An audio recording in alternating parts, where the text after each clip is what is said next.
আমি জানি আমাকে হারিয়ে তোমার দিনগুলো এখন খুব সুখে থাকলেও একদিন তোমার মনে হবে আমি ভালোবাসা পাওয়ার যোগ্য মানুষটাকে হারালাম।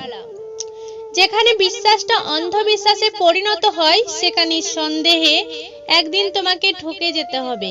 কখনো কখনো অতিরিক্ত রাগ আর অভিমানগুলোকে চেপে রাখতে রাখতে একটা জীবিত মানুষ একটা জীবিত লাশ হয়ে যায়। মনের কথাগুলো যখন মনের মধ্যেই জমতে শুরু করে, বলার মতো কোনো আপন মানুষ পাশে থাকে না, তখনই সেই বলতে না পারা কথাগুলো সৃষ্টি করে ভয়াবহ মানসিক যন্ত্রণা। ভালোবাসা কখনো মাপা যায় না, শুধু দেওয়া যায়।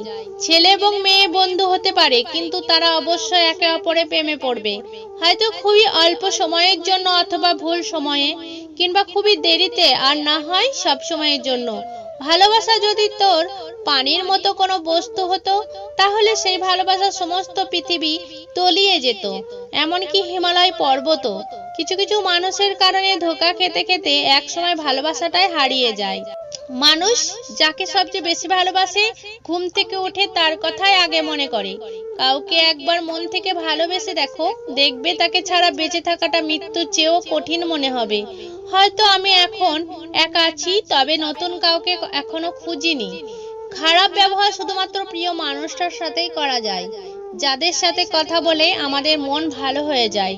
অপ্রিয় কারোর সাথে খারাপ ব্যবহার করা যায় না, তারাই আমাদের খুব কম সময় দেয়। হয়তো তাকে ফিরে পাবো না, কিন্তু আশাটা আমি এখনো ছাড়িনি। মাঝে মাঝে মনে হয় জীবনে হয়তো কিছু মানুষের সাথে পরিচয় না হলে বোধহয় ভালো হতো।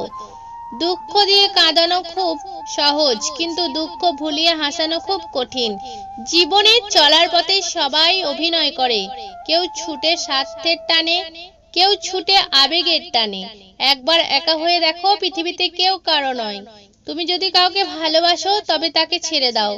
প্রেমে ভালোবাসা হলো আপেক্ষিক বিষয়, কারোর জন্য তার স্বর্গ সুখ বয়ে আনে, আবার কাউকে দুঃখের সাগরে ভাসিয়ে দেয়।